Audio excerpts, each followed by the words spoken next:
El govern de Canton ha engegat una campanya contra la immigració il·legal inèdita a la Xina.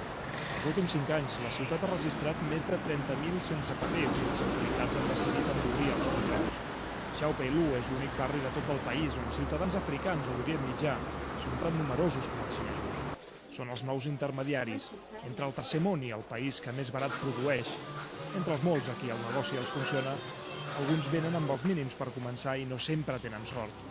La Moni fa 4 mesos que va arribar i ja pensa en anar-se'n.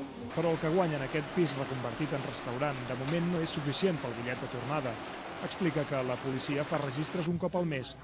Un visat caducat es pot convertir en un infern.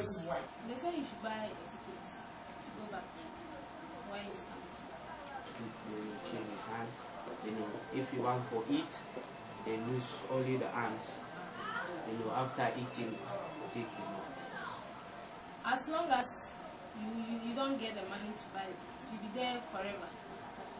If you get the money, fine. If you don't get the money, nobody cares.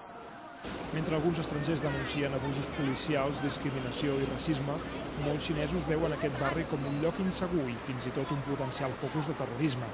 A més de l'abisme cultural i els problemes de comunicació, la immigració és una novetat a la Xina, una situació inversa a la que ha generat aquest país. Fins ara, les oportunitats estaven més aviat a fora i no a dins, i és per això que aquest país té milions de ciutadans a ultramar i amb generacions senceres nascudes arreu del món. Sergi Vicente, TV3, Canton.